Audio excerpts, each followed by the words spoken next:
There is a soldier at the front of this column whose only job is to never let the eagle touch the ground. Not to fight, not to scout, not to carry supplies, or build camp or tend the wounded. His one purpose, the purpose he was chosen for above every other man in the Legion, is to hold a gilded bronze bird on a pole above his head and to keep it there, no matter what happens to him. If he falls, someone else picks it up. If that man falls, someone else. The eagle does not touch the ground. That is the rule. That is the only rule that matters more than surviving. It is September in the year 9, and right now, 3 of those eagles are moving east through a Roman province called Germania, one for each of the 3 legions in this column.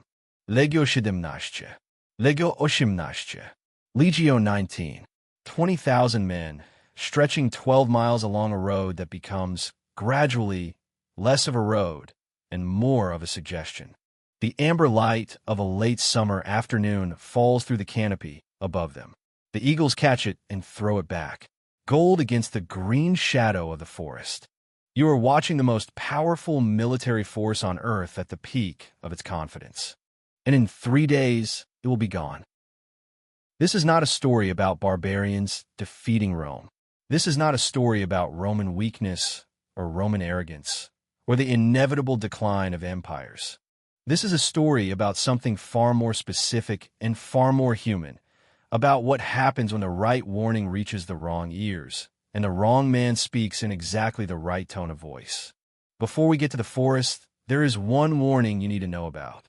One man stood up at a dinner table 2 nights before this column marched into the trees and told the Roman commander exactly what was coming. He named names. He gave dates. He was dismissed. His name was Segestes. Remember that name. To understand what happened in that forest, you have to understand the man who planned it. And to understand him, you have to go back about 25 years to a moment that had nothing to do with warfare. A Germanic chieftain named Sigimer of the Cherusci tribe made a political calculation. Rome was expanding east. Rome was powerful, the intelligent thing, the thing that bought your people time and your family survival, was to cooperate. And the currency Rome accepted as cooperation was a son. Arminius was sent to Rome as a boy, 10 years old, perhaps 11, the son of a chieftain delivered into the hands of the empire as a guarantee of his father and Apos' good behavior. Rome had a word for this arrangement. They called a hostage. But what they actually built over the next decade of training, language instruction, and military education was something far more valuable and far more dangerous. They built a Roman officer. By the time Arminius returned to Germania in his mid-20s, he was lean in the way Roman military training makes a man lean. The kind where every movement is economical, where you stop reaching for a weapon and start calculating whether you need one. He wore a Roman officer and Apos' belt, even in Germanic attire, not as a trophy, as a habit. His Latin was perfect. His tactical understanding of Roman formations, the testudo, the triple battle line, the use of the pilum at close range, was the understanding of someone who had drilled it 10,000 times, not read it in a report. Here is what most people miss about Arminius. He did not hate Rome. He understood it completely, and that was the most dangerous thing in the world. He understood how Roman commanders thought. He understood how Roman columns moved. He understood what made Roman soldiers invincible in open terrain and what made that same discipline catastrophic when the terrain changed. He had been given, free of charge, by the greatest military machine in history, a complete technical manual on how to defeat it. He simply had to choose the right geography. He had been choosing it for years. Publius Quinctilius Varus arrived in Germania in the year 6 AD, and you could see what kind of man he was before he opened his mouth. He was 55 years old and built like a man who had spent his career behind a desk in Syria, which is exactly what he had done. Not heavy from laziness, but heavy from comfort, the kind of softness that comes from years of administrative authority rather than campaign life. His hands were the most revealing thing about him. The rings on both fingers, the carefully maintained nails of a man who settled disputes with documents rather than swords. He was a competent administrator. He had governed Syria without incident. He was related to Augustus by marriage. He was given 3 legions and a mandate to turn Germania into a Roman province. He believed this was already mostly accomplished. That was the assumption that killed 20,000 men. Varus saw the Germanic tribes not as enemies in temporary submission, but as people in the early stages of becoming Roman. He was building roads. He was establishing courts. He was collecting taxes. The tribes had never paid taxes before, in which Arminius had carefully advised him they were now ready to accept.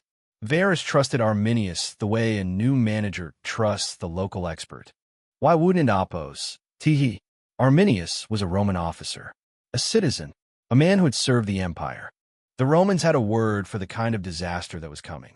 Clades, not simply defeat. The Latin carries something heavier than that. Clades means annihilation, the kind of loss so total it leaves a mark on a civilization and Oppos' memory the way a scar leaves a mark on skin. They would call this one the Clades Variana, the disaster of Varus. It did not need a more elaborate name. 2 nights before the column marched into the forest, a Germanic nobleman named Segest stood up from a dinner table and spoke directly to Varus. Segest was broad-shouldered, gray-bearded, the kind of man whose face had stopped moving much because too many things had confirmed his worst expectations. He had Germanic robes, but a Roman posture, a man who had spent enough time around the empire to absorb its bearing without surrendering his judgment. He looked at Varus across the table and said what he had been working up to for months. Arminius is planning an ambush. Arrest him now, tonight, before the march. Do it at this table.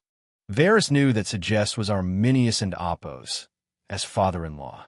He also knew that Arminius had recently eloped with Segest and Oppos' daughter Thusnelda, against Segest and Oppos' direct wishes. The family feud between these 2 men was the talk of the Germanic nobility. Varus decided this was a family dispute. He thanked Segest for his concern. He poured him more wine. Segest walked out of that room into the cold Germanic night, and the historian Tacitus, writing 100 years later, still captures what he must have felt in a single sentence of his annals. Segest had warned them, repeatedly, before the disaster. He was not believed. That night, in the dark, Arminius finished his preparations. He knew exactly how long the column was. He knew exactly where the path narrowed. He knew exactly where the bog began on the left and the ridge rose on the right. He had picked a corridor where 12 miles of soldiers could not fold back on themselves, could not spread into formation, could not be anything but a very long line of men walking slowly into the dark. He was right. Segest was right. Varus had 1 night left where any of it could have been different. Think about what just happened at that dinner table. A man who knew the truth stood up and said it out loud, clearly, with names and dates and a specific request. He was not vague. He was not hysterical. He was not asking Varus to go to war. He was asking him to arrest 1 person, tonight, before it was too late. And Varus heard the warning and heard, underneath it, the sound of a family argument. He filtered the information through the messenger. He decided the source disqualified the signal. He poured more wine. This is not a Roman failure. This is a human one. It has happened in every century, in every civilization, in every institution that ever grew large enough to feel invincible. The warning always arrives. The question is whether anyone is listening. If that pattern feels familiar, if you have ever watched the right information reach the wrong ears, this channel is where we spend our time. Subscribe. The next video goes even deeper into the moments history almost got right. But right now, it is September 9 AD. The column has broken camp. The road is narrowing. And somewhere ahead in the trees, Arminius is waiting. The morning of the first day, the sky was the color of old iron. The column had left the open road behind. The path ahead threaded through a corridor that Arminius had spent years studying. A narrow channel between a ridge to the north and a marshy bog to the south, the trees pressing in from both sides until the daylight arrived thin and gray and barely useful. The legionaries could see perhaps 15 meters into the forest. After that, shadow. After that, nothing. 20,000 men cannot march in battle formation through a space 12 meters wide. They know this. Their commanders know this. The plan is to move fast, reach open ground to the east by nightfall, and make camp. Germania is already pacified. This is a tax collection march. There is nothing in these trees. And then everything changed. The spears did not come from an army. There was no battle line, no war cry, no mass charge across an open field. None of the things 20,000 Roman soldiers knew exactly how to kill. The spears came from the trees. One moment the column was moving. The next, men at the front were down, and the forest was screaming, and nobody could see where it was coming from. Arminius had positioned his warriors on the ridge above, and in the tree-line to the south, and at both ends of the corridor. The column could not turn around. It was 12 miles long, and the path was too narrow. It could not spread into formation. The trees were too close. It could not advance. There was nowhere to advance to. 20,000 men, the finest soldiers in the world, had become a very long line of people who could not help the man in front of them or the man behind. This is the part you need to hold in your mind. Arminius did not defeat the Roman army. He chose a place where the Roman army could not be itself. The testudo, the famous Roman tortoise formation, shields locked overhead and on all sides, requires flat, open ground and room to move.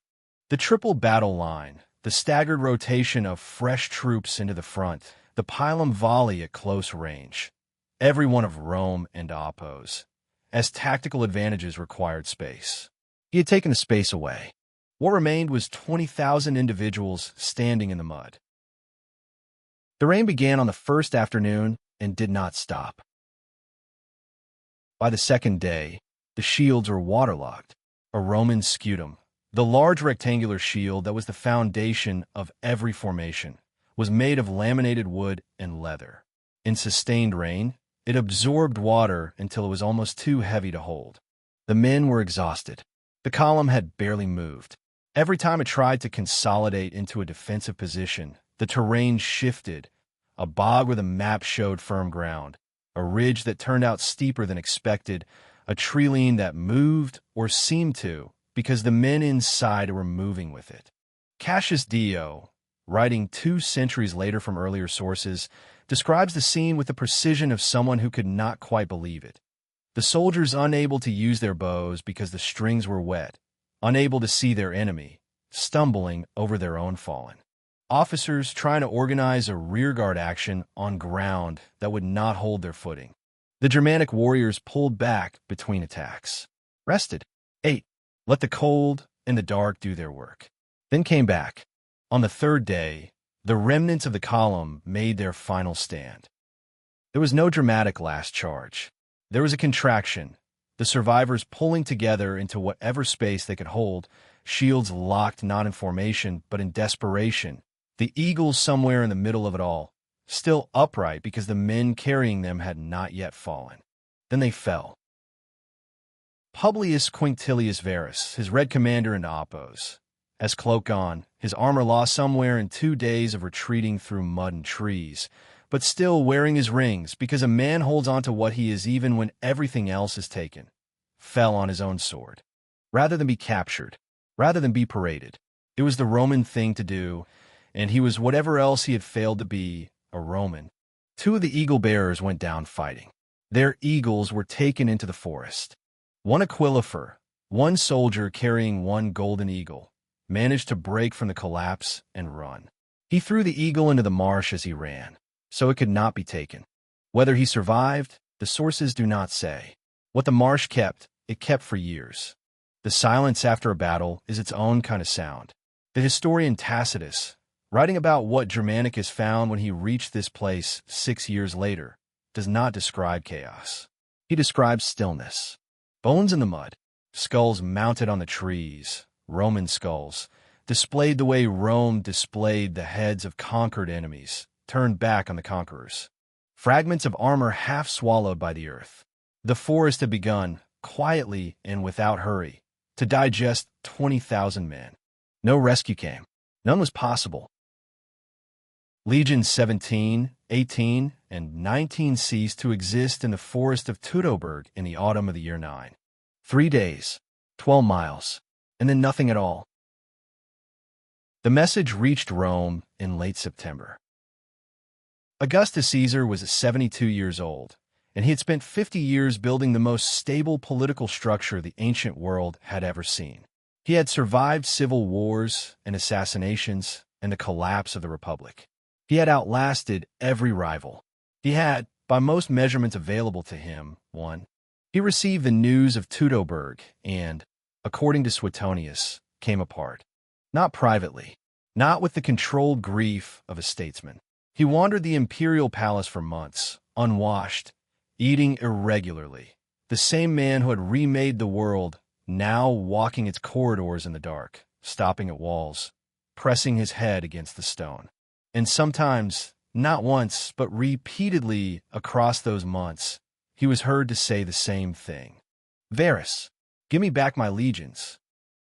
Not the territory, not the province, not the tax revenue, or the strategic position or the eastern border. The legions. 20,000 men, 3 eagle standards, and 40 years of Roman military doctrine, swallowed by a forest in 3 days. He never rebuilt those legions. Legions 17, 18, and 19. Their numbers were never reused. Not in the rest of Augustus and Appius' reign. Not in the reigns of the emperors who followed him. Not ever. Rome retired other things, generals, strategies, political arrangements. It did not retire legion numbers. Except these 3.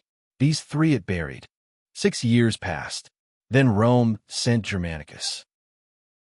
Germanicus Julius Caesar was 29 years old when he rode into Germania with orders to punish the tribes and recover what could be recovered. He was lean with a Roman aristocrat and Appius' bearing, the kind of young man who had grown up knowing he would command armies and had spent that certainty becoming good enough to deserve it. He did not look away from things. That was what people remembered about him later. He found Segest first. Here is what most people do not know about how this story ends. Arminius had turned on his own father-in-law in the years after the battle. Segest, the man who had warned Varus, who had been right about everything, was now besieged by Arminius and Appius' own forces for the crime of having spoken. Germanicus broke the siege and pulled Segest out. And when Segest stood before the Roman general, exhausted and alive, he said what Tacitus records in his annals with the plainness of a man who has been waiting years to be heard. I warned Varus. Before that march, at that dinner, I told him what Arminius was planning, and I asked him to act, and he did not believe me. The warning was real. The dinner was real. The dismissal that followed was real. And the 40 years of consequences that spread outward from that one evening and Appius' decision. The permanent border at the Rhine, the 2 halves of Europe that would never fully merge, the Germanic kingdoms that would eventually inherit Rome and Appius' western territories, all of it traceable back to a man who poured more wine. Segest was brought to Rome. He lived out his days there, under Roman protection, the right man in the wrong place at the wrong time, which is its own kind of tragedy. Germanicus walked the battlefield. 6 years after Teutoburg, he led his soldiers through the same corridor, and the forest had kept everything. Tacitus describes it with the stillness of a man who cannot find the right scale for what he is seeing. The bones, the armor fragments, the altars where the Germanic warriors had sacrificed the Roman officers, the skulls mounted on the trees, still wearing expressions the wood had preserved better than the flesh. And then a soldier found something in the mud. Half buried, tarnished black by 6 years of rain and soil, one wing bent where something heavy had fallen across it. One of the 3 golden eagles of the lost legions. Not gleaming, not triumphant. The gilding was gone in patches, and the pole was snapped, and it weighed, in that soldier in Appius' hands, exactly as much as the defeat that had put it there. It was not a victory. It was a retrieval. There is a difference, and the Romans standing in that forest knew it. The second eagle was recovered in the same campaign. The third, the one thrown into the marsh, or carried deeper into Germania, the sources disagree, was not recovered until the reign of Claudius, 40 years after the battle. 40 years. A generation of Romans born, raised, and grown old before the last proof of Teutoburg came out of the ground. Stay with me, because this is the part that reaches past Rome entirely. In the year 1453, the walls of Constantinople, the eastern continuation of the Roman Empire, the civilization that had outlasted the Western collapse by 1,000 years, fell to Ottoman forces under Mehmed II. The weeks before the final assault, a Greek officer named Lucas Notaras had been warning the emperor that a section of the city and Apos' outer wall had been mapped, measured, and targeted. He knew which gate. He knew which night. He was dismissed as a political rival trying to redirect resources toward his own neighborhood and Apos' defense. He was right. The warning always arrives. The mechanism of its dismissal is almost always the same. The messenger has a motive, so the message is filtered through the motive, and the information dies somewhere between the speaker and Apos' mouth and the listener and Apos' decision.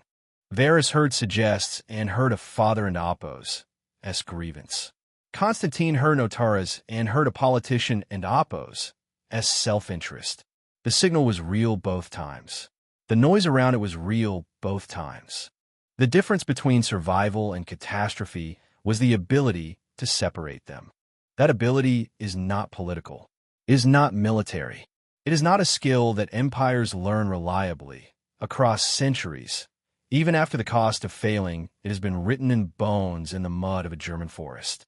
3 things to take from this forest. The first is geographical. After Teutoburg, Augustus halted every Roman expansion east of the Rhine. The river became the border, not temporarily, not as a strategic pause, but permanently for the remaining 4 centuries of the empire and Apos' life. That line between Roman Europe and Germanic Europe did not disappear when Rome fell.